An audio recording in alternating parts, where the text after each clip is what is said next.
오늘 여러분과 같이 나눌 말씀의 제목은 네가 어디 있느냐 라고 하는 제목으로 같이 은혜를 나누고자 합니다. 많은 분들이 암에 걸리죠.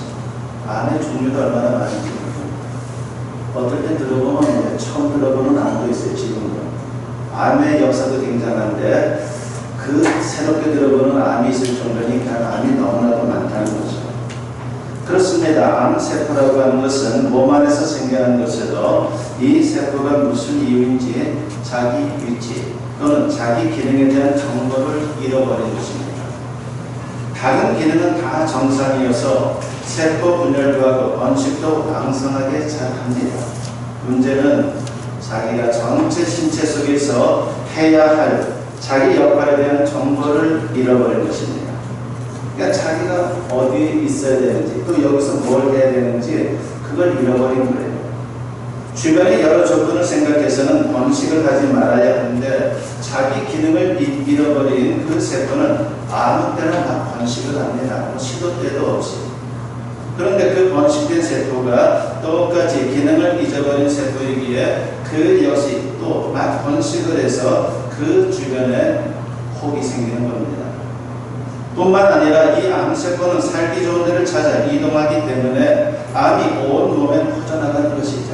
그러니까 한 곳에 머무는 것이 아니라 더 나은 곳을 향해서 계속 번지다 보니까 거기서 또 왕성하게 또 세포를 분열하다 보니까 우리의 온 몸이 심각한 타격을 입게 되는 겁니다. 그렇습니다. 암이라고 하는 것은요, 자신이 있어야 할 자리를 잊어버린 세포예요. 이처럼 모든 사람도 제 자리에 있어야 합니다. 그럴 때 아름답고 형통할 수 있는 그런 인생이 되는 겁니다. 특히 우리 영혼도 제 자리에 있어야 합니다. 인생은 영혼에서 시작되기 때문이죠.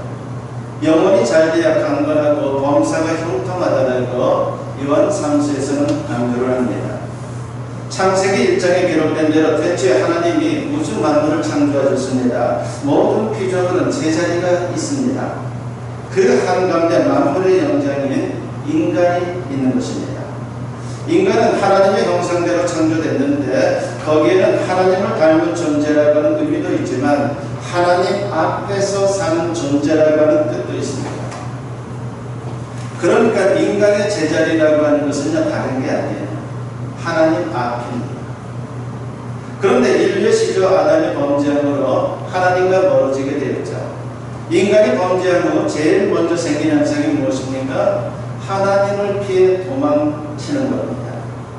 창세기 3장 8절에 보니까 그들이 그날 바람이 불 때 동산에 거니시는 여호와 하나님의 소리를 듣고 아담과 그의 아내가 여호와 하나님의 낯을 피하여 동산 나무 사이에 숨은지라 했습니다.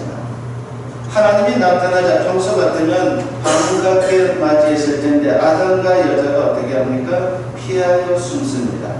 제 자리를 이탈한 겁니다. 그러자 하나님이 어떻게 합니까? 창세기 3장 9절에 보니까 여호와 하나님이 아담을 부르시며 그에게 이르시되 네가 어디 있느냐라고 했습니다. 하나님이 그가 숨은 곳을 몰라서 물은 게 아니죠. 그를 그냥 불러내신 겁니다. 제자리인 하나님 앞으로 다시 오라고 하는 그런 말씀입니다. 하나님이 제자리를 떠난 인간을 위해 해주신 일이 무엇입니까? 창세기 3장 15절은 인간을 범죄하게 한 뱀에게 하신 저주의 말씀인데 그 안에 인류를 위한 구원의 복음이 나오고 있습니다. 창세기 3장 15절을 제가 읽어드리고 이렇습니다. 내가 너로 여자와 원수가 되게 하고 내 후손도 여자의 후손과 원수가 되게 하리니 여자의 후손은 내 머리를 상하게 할 것이요 너는 그의 발꿈치를 상하게 할 것이니라 하시고 라고 했습니다. 여기서 여자의 후손이라고 하는 것은요 동정녀에게 잉태되어 탄생하실 구원자 예수 그리스도를 가리키는 겁니다. 그러니까 예수님의 십자가 구원은 제자리를 떠난 인간의 죄를 사하심으로 의롭게 하여 제자리인 하나님 앞으로 다시 돌아오게 하는 것입니다. 그렇습니다. 기독교의 구원은요 예수님의 십자가 대속의 은혜로 제사함 받고 하나님 앞으로 돌아오는 겁니다. 그런데 구원받고 하나님 앞으로 나온 성도들이 세상을 살다 보면요 유혹에 빠져서 자칫 제자리에서 이탈할 때가 있습니다. 그러면 공고한 삶을 살게 되는 거죠. 교회는 다니는데 너무나 공고한 거예요. 그러므로 십자가의 대속을 믿음으로 제자리로 돌아올 뿐만이 아니라 일단 돌아오면 제 자리를 잘 지키는 것이 대단히 중요한 것입니다. 오늘 본문 요나서는 BC 8세기에 북이스라엘에서 활동한 요나 선지자의 이야기입니다. 우리가 너무나도 잘 아는 이야기죠. 신학생활을 어릴 때부터 하신 분들은 아주 귀하지 딱지가 않을 정도로 너무나도 많이 들은 그런 이야기입니다. 요나는 하나님 앞에서 이탈했다가 다시 제 자리로 돌아온 사람입니다. 그의 이야기를 통해 우리가 지켜야 할 자리가 무엇인지 배울 수 있습니다. 아무쪼록 이 말씀을 통해서 제 자리를 잘 지키는 우리 모든 성도님들이 되었으면 합니다. 그래서 하나님 앞에서 늘 승리하는 인생이 되시기를 바랍니다. 어느 날 하나님께서 요나에게 나타난 말씀을 하십니다. 요나서 1장 2절에 보니까 너는 일어나 저 큰 성읍 니느웨로 가서 그것을 향하여 외치라. 그 압독이 내 앞에 상달되었음이니라 하시니라고 있습니다. 니느웨는 그 당시 아수르의 수도입니다. 아수르는 이스라엘로 볼 때는요 적대 국가예요. 아주 멸수지간입니다. 이스라엘을 너무나도 많이 괴롭히던 그런 나라였죠.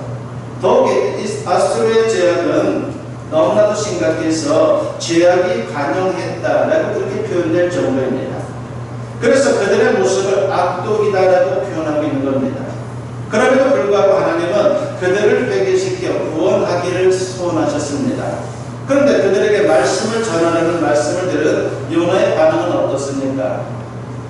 요나서 1장 8절에 3절에 보니까 그러나 요나가 여호와의 얼굴을 피하려고 일어나 다시스로 도망하려 하여 욥바로 내려갔더니 마침 다시스로 가는 배를 만난지라. 여호와의 얼굴을 피하여 그들과 함께 다시스로 가려고 뱃삭을 주고 배에 올랐다라고 했습니다. 하나님의 말씀을 들은 요나는 도망칩니다. 니느웨는 북동쪽인데 정반대인 서쪽 먼 곳에 위치한 다시스로 가는 배를 타게 됩니다. 다시스는요 지금의 스페인 남부에 있는 지브롤터 해안에 위치한 섬입니다. 그러니까 우리 유럽 지도 보면 스페인 쪽 끄트머리 대서양과 지중해가 만나는 쪽 그쪽을 말하는 것이죠. 그러니까 그 당시에는 땅 끝으로 알려진 곳입니다. 그러니까 요나는 아주 멀리 하나님이 따라오지 못하는 곳으로 도망을 치려고 부단히 배를 쓴 겁니다. 그는 이제 됐다는 심정이었는지 배에 타고서 이제 가장 밑바닥에 내려가서 깊이 잠에 빠집니다. 그러나 하나님은 요나를 그냥 두지 않았죠. 제자리로 돌아올 것을 촉구합니다. 그래서 깊이 잠든 그를 깨우고자 큰 폭풍을 일으킵니다. 그런데 폭풍에 배가 깨질 정도가 됐는데도 불구하고 요나는 깨어나지를 않았습니다. 그러던 중 선장이 그를 발견하고 흔들어 깨우면서 하나님께 기도하라고 가르칩니다. 요나서 1장 6절에 보면 선장이 그에게 가서 이르되 자는 자여 어찌함이냐 일어나서 네 하나님께 구하라 혹시 하나님이 우리를 생각하사 망하지 아니하게 하시리라 하니라고 했습니다. 고난은 하나님의 메가폰이다 라고 하는 그러한 말이 있죠. C.S. 루이스가 한 말입니다. 무슨 뜻입니까? 하나님의 말씀을 듣지 않고 영적인 잠을 자고 있을 때 하나님은 고난을 통해서라도 우리 믿음의 사람들을 깨우신다는 겁니다. 요나는 마침내 자신의 불순종의 죄로 인해 큰 문제가 생긴 것을 깨닫고 회개하게 됩니다.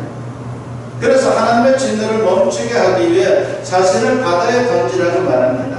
선장과 배에 사람들이 감히 요나를 던지지 못하고 머뭇거리자 단호히 요구합니다. 그의 회개가 진실한 것이다 라고 하는 것을 알 수가 있는 것이죠. 도무지 폭풍이 가라앉지 않으니까 하는 수 없이 그를 바다에 던지고 맙니다. 그러자 신기하게도 풍랑이 가라앉았어요. 요나가 회개하자 하나님께서 그를 구원해 주셨습니다. 큰 물고기를 예비해 주셨다가 요나를 받아준 겁니다. 우리 속담에 이런 말이 있죠. 뛰어야 별. 너무나 잘하는 그런 속담 아닙니까? 도망쳐봐야 벗어날 수 없다는 겁니다. 요나의 모습이 딱 그랬습니다. 하나님의 택한 백성은 도망갈 수가 없어요. 언젠가 하나님 앞에 돌아올 수밖에 없습니다. 이미 예수 믿고 구원받은 사람이 간혹 세상으로 도망치는 경우가 있는데 그래봤자 멀리 도망치지를 못해요.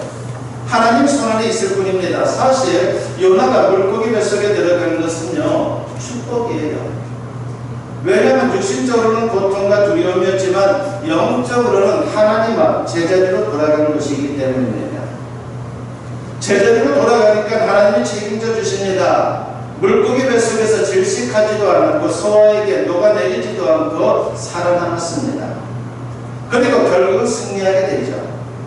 지금 영적으로 여러분은 어떤 자리에 있습니까? 혹시 하나님 앞에서 멀어지는 것은 아닌지 모르겠습니다. 혹시라도 그렇다면 속히 하나님 앞 제자리로 돌아오기를 바랍니다. 그러면 이제 요나가 어떻게 제자리에 돌아왔는지 살펴보고자 합니다. 그래서 우리 각자 내가 있어야 할 자리가 무엇인지 이 시간 생각하면서 은혜를 나누고자 합니다. 첫째는 기도의 자리입니다. 요나는 기도하지 않아 하나님의 말씀을 듣고도 무시한 겁니다. 기도하지 않으면요, 영성이 무뎌져요. 감각대로 살아갑니다. 그런데 물고기 뱃속에서 다시 기도문이 열렸습니다. 기도의 자리로 돌아간 거예요. 그 고난 중에. 요나서 2장 1절과 2절에 보니까 요나가 물고기 뱃속에서 그의 하나님 여호와께 기도하여 이르되 내가 받는 고난으로 말미암아 여호와께 불러 아뢰었더니 주께서 내게 대답하셨고 내가 스올의 뱃속에서 불을 지졌더니 주께서 내 음성을 들으셨나이다 그랬습니다. 여기서 스올이라고 하는 것은요, 무덤을 가리키는데 물고기 뱃속이 마치 스올 같다는 겁니다. 그런데 그곳에서 기도하는데 하나님이 응답하셨어요. 기도의 자리가 어디입니까? 데살로니가전서 5장 17절에서 사도 바울은 이렇게 말하죠. 쉬지 말고 기도하라고 말합니다. 무슨 말입니까? 시간과 장소를 정해놓고 기도할 뿐만이 아니라 그 나머지 시간에도 하나님과 영적으로 소통하며 기도하는 마음으로 살아야 한다는 것입니다. 기도하지 않는 그리스도인은 잎이 무성하지만 열매를 맺지 못하는 무화과 나무와 같은 거예요. 겉으로는 오랜 신앙생활을 잘해놓고 교회에서 중직을 맡을 수 있지만 기도하지 않기 때문에 하나님의 능력을 체험하지 못하는 겁니다. 기도하지 않는 사람은 내면이 텅 비어있고 마치 바닥난 시냇물처럼 그들의 믿음은 메말라 있습니다. 그러나 이렇게 말하는 분들도 있을 겁니다. 목사님 열심히 기도하는데도 기도의 응답을 경험하지 못했습니다. 제게는 왜 기적이 일어나지 않는 겁니까? 왜 내게는 기도의 열매들이 없는 겁니까? 그렇게 말씀하시는 분들도 있어요. 그렇다면 그런 분은 자신의 기도의 통로가 막혔는지를 점검해 봐야 합니다. 기도의 통로가 막히면요, 소용없어요. 하나님과의 관계가 막혀있다면 기도해도 소용이 없습니다. 기도의 통로를 막고 있는 것 중에 가장 중요한 것 중에 하나가 바로 인간관계의 갈등이에요. 그런데 우리는 이걸 무시하고 살 때가 얼마나 많습니까? 이걸 무시하고 기도할 때가 얼마나 많습니까? 마가복음 11장 25절에 보면 서서 기도할 때 아무에게나 혐의가 있거든 용서하라. 그리하여 하늘에 계신 너희 아버지께서도 너희 허물을 사하여 주시리라 하시니라 그랬습니다. 여기 보면 기도에도 열매가 없는 것은 누군가를 용서하지 않고 화해하지 못했기 때문이다라고 그렇게 말씀을 합니다. 내가 미움을 포기하고 이웃을 용서하는 순간 하나님은 하늘문을 열어주시는 겁니다. 그러므로 기도가 막히거든 우선은 내 주변을 둘러보아야 합니다. 내가 용서해야 할 사람이 누구인지, 그리고 내가 찾아가서 용서를 빌어야 할 사람이 누구인지를 찾아보아야 합니다. 그리고 주님의 사랑으로 용서를 빌고 또 용서하십시오. 이웃과의 잘못된 관계가 기도의 통로를 막는 겁니다. 다른 사람과의 관계에서 사랑의 열매가 있어야 우리의 기도가 응답받을 수 있는 거예요. 이제 저는 여러분에게 도전하고 싶습니다. 여러분은 풍성한 믿음의 열매들이 있습니까? 여러분에게 살아있는 생생한 하나님 체험이 있고 변화된 삶의 열매들이 있습니까? 혹시 입만 무성한 무화과 나무처럼 열매 없는 모습이라면요, 다시 나 자신을 점검해 보아야 합니다. 다시 믿음으로 돌아오고 다시 기도의 자리로 돌아와야 합니다. 다른 길은 없어요. 창조주 하나님을 신뢰하고 그분 앞에 기도해야 열매 맺는 인생이 될 수 있는 겁니다. 부디 언제 어디서나 기도의 자리를 잘 지킬 수 있는 우리 모든 성도님들이 되었으면 합니다. 두 번째로 내가 있어야 할 자리는요, 말씀의 자리입니다. 요나가 하나님 앞으로 돌아오자 하나님이 어떻게 합니까? 요나서 2장 10절에 보니까 여호와께서 그 물고기에게 말씀하시네. 요나를 육지에 투하니라 했습니다. 물고기가 요나를 토해냅니다. 그래서 육지에 올라가죠. 그때 하나님의 말씀이 다시 그에게 임합니다. 그가 말씀의 자리로 돌아간 겁니다. 하나님이 요나에게 어떤 말씀을 주셨습니까? 요나서 3장 1절과 2절에 보니까 여호와의 말씀이 두 번째로 요나에게 임하니라. 이르시되 일어나 저 큰 성읍 니느웨로 가서 내가 네게 명한 바를 그들에게 선포하라 하신지라고 했습니다. 하나님은 그에게 다시 니느웨로 가서 하나님의 말씀을 전파하라고 말씀하십니다. 이게 중요하죠. 하나님의 말씀을 잘 듣고 순종하는 게 하나님이 기뻐하는 삶입니다. 전도서 5장 1절에 보면 너는 하나님의 집에 들어갈 때 내 발을 삼갈지어다. 가까이 하여 말씀을 듣는 것이 우매한 자들이 재물 드리는 것보다 나으니 그들은 악을 행하면서도 깨닫지 못함이니라고 했습니다. 형식적으로 화려한 예배를 드리는 것보다 말씀을 잘 듣는 게 훨씬 낫다는 거예요. 복 있는 사람은 나쁜 것을 안 해야 하지만 좋은 것도 잘해야 합니다. 그 중에서 무엇을 제일 잘해야 합니까? 10편 1편 2절에 보니까 이런 말씀이 나오죠. 오직 여호와의 율법을 즐거워하여 그의 율법을 주야로 묵상하는도다라고 했습니다. 이 구절에서 특히 오직이라고 하는 말에 주목하시죠. 즉, 복 있는 사람은 말씀 중심으로 사는 사람이다라고 말하고 있는 겁니다. 복 있는 사람은 월드, 즉 세상보다 워드, 말씀을 더 사랑합니다. 어떤 사람은 말씀에서 속박을 느끼지만 어떤 사람은 말씀에서 자유를 느낍니다. 기차는 철로 위에 있을 때 자유가 있는 것이고 비행기는 항로를 따를 때 안전하듯이 사람은 말씀대로 살 때 가장 행복하게, 가장 안전하게 살 수가 있는 거예요. 하나님은 우리의 행복을 위해 말씀을 주셨습니다. 그래서 말씀대로 사는 것이 불편할지라도 나중에 보면 그것이 행복의 길이다라고 하는 것을 깨닫게 되는 겁니다. 마태복음 7장을 보면요, 말씀을 듣고 행하면 비바람에도 무너지지 않는다라고 했습니다. 이처럼 말씀대로 살면 가정과 교회도 무너지지 않습니다. 또 누가복음 5장에는요, 베드로가 말씀에 순종해서 많은 고기를 잡는 장면이 나오죠. 이처럼 말씀 속에 사업 성공과 풍성한 삶을 누리는 길이 있다라고 하는 것입니다.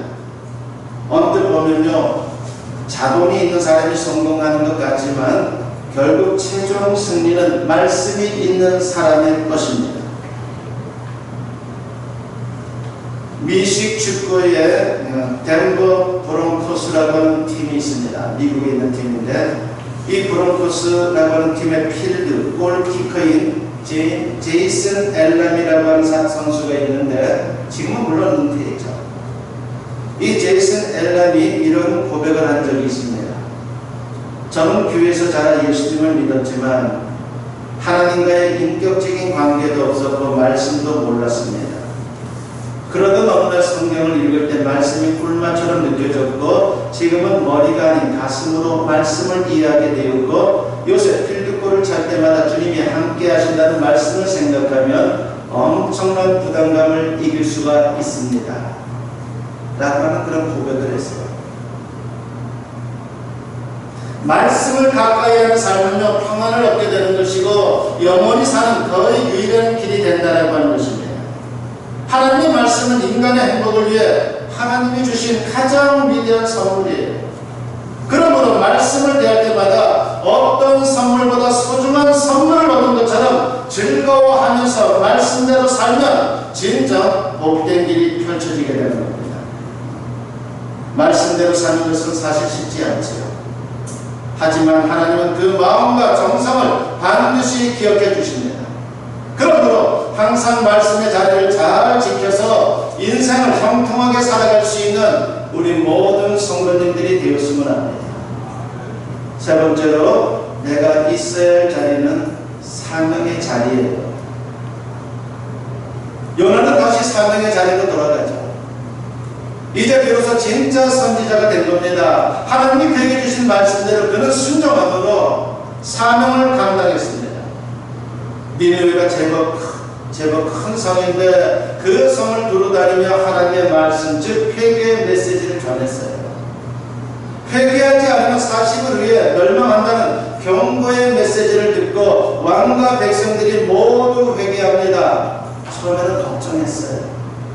이방 나라인데 어떻게 보면 이스라엘과 적대국인데 자신을 죽일지도 모른다는 불안이 있었겠죠. 그런데 말씀에 순종하니까 그런 일은 벌어지지 않았어요. 회개의 메시지를 전하니까 모든 사람들이 왕으로부터 시작해서 백성들에 이르기까지 모두가 회개합니다. 결국 하나님의 심판이 철회되었죠. 사명이라고 하는 말은요, 성경적으로는 소명이라는 말과 같은 거예요. 같습니다. 하나님이 불러서 맡겨주신 일입니다. 하늘이 주시는 일이라는 뜻으로 천직이라고 하는 말도 있죠. 우리가 세상에서 이런저런 일을 하지만 밥벌이를 위해서만 하면 언젠가는 비참해지고 험해져요. 우리는 그런 존재가 아니에요. 밥벌이만 하기 위해서 우리가 이 세상을 사는 게 아니고 신앙생활 하는 게 아니에요. 그것보다도 더 고귀한 인생을 살라고 주님은 우리를 불러주신 겁니다. 하나님은 우리를 창조하셨고 게다가 멸망의 길로 가던 우리를 구원하시고 당신의 소유 삼아 주셨습니다. 그러므로 우리는 주인이신 하나님의 영광을 위해 살아야 되는 겁니다. 믿음의 조상 아브라함을 부를 때도 이런 목적으로 부르셨죠. 창세기 12장 2절과 3절에 보니까 내가 너로 큰 민족을 이루고 네게 복을 주어 내 이름을 창대하게 하리니 너는 복이 될지라. 너를 축복하는 자에게는 내가 복을 내리고 너를 저주하는 자에게는 내가 저주하리니 땅의 모든 족속이 너로 말미암아 복을 얻을 것이라 하고 있습니다. 세계의 만민에게 복을 나누어주는 축복의 통로가 되는 사명이에요. 다시 말하면 흘려보내는 사명이에요. 움켜쥐는 사명이 아닙니다. 복음을 흘려보내고 물질을 흘려보내고 사랑을 흘려보내는 것입니다. 이런 말씀을 드리면 어떤 분들은 이런 말을 할 수가 있어요. 맨날 흘려보내는 저는 뭘 먹고 삽니까? 그렇게 말할 수가 있죠. 그러나 예수님이 약속하셨어요. 마태복음 6장 33절에 보니까 그런즉 너희는 먼저 그의 나라와 그의 의를 구하라. 그리하면 이 모든 것을 너희에게 더하시리라고 했습니다. 말씀대로 살고 사명대로 살면 하나님이 책임져 주십니다. 무엇을 먹을까, 무엇을 마실까, 무엇을 이룰까 염려하지 않아도 그 이상으로 하나님이 축복하십니다. 여러분, 흘려보내지 않아서 얼마나 많이 모았습니까? 생각해 보세요. 흘려보내지 않고 많이 모았는데 엉뚱한 놈이 있습니다. 못된 짓에. 가족 내에 그런 일들이 벌어져요. 혹시 연하처럼 제자리에서 이탈했다면요, 여러분 돌아오기 바랍니다. 그리고 이제 하나님 앞에 내가 있어야 할 자리를 꼭 지킬 수 있는 하나님의 사람들이 되시기를 바랍니다. 그래서 크든 작든 정말 하나님이 기뻐하고 축복하고 영광을 받는 멋진 인생을 살아가는 저와 여러분 모두 되시기를 주님의 이름으로 간절히 축원합니다.